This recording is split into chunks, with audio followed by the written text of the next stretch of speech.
Unti-unti, nakakalimutan ko ang future. Hindi agad-agad, pero habang tumatagal, mas nagiging mahina ang guilt. Mas nagiging malayo ang alaala ng dati kong buhay. Mas lalo kong nararamdaman na baka hindi na talaga ako makakabalik. Nakatayo ako noon sa may tindahan habang pinapanood si Celine at tumatawa kasama ang mga batang bumibili. Mahina ang hangin, simple lang ang paligid, pero habang nakatingin ako sa kanya, bigla ako napangiti mag-isa.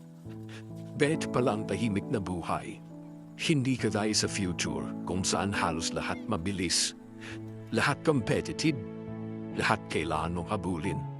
Dito, pwede kang huminga.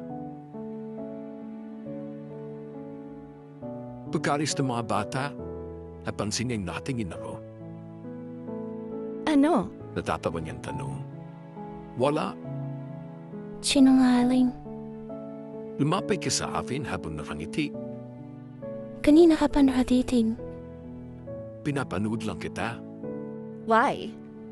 Hindi ko agad sinagot. Kasi kahit ako, hindi ko maipaliwanag. Parang gusto ko lang tandaan bawat detalye niya.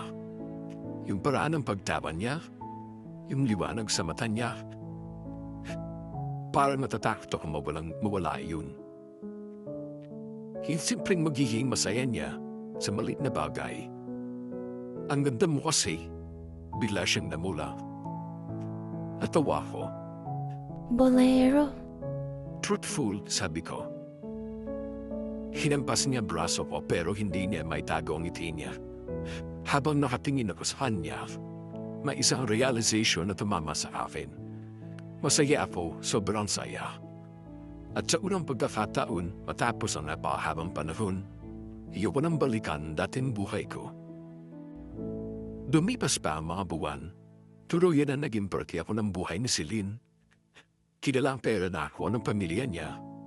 Madalas akong pinapagalitan ng mama niya dahil lagi raw ako napupuyat. Anak, matulog ko naman ng maaga, sabi nito, habang niyalagyan ako ng pagkain. Opo, tita. Tita pa rin tago mo. Nagtawa si Celine. Sabi ko sa'yo eh. Napangiti ako ng mahina. Di ko kasi naranasan yung ganito noon. Yung may naghihintay sa isa hapag. Yung may pamilya kang uwian. Simula kasi nung mamatay si mama, puro trabaho at pag-aaral na lang ang buhay ko. Kaya habang tumatagal dito, mas lalo kong naiisip, siguro ito na talaga ang buhay ko ngayon. At siguro, hindi aksidente na napunta ko rito. Minsan habang magkasama kami si Celine sa ilalim ng puno malapit sa ilog na paisip ako. Celine,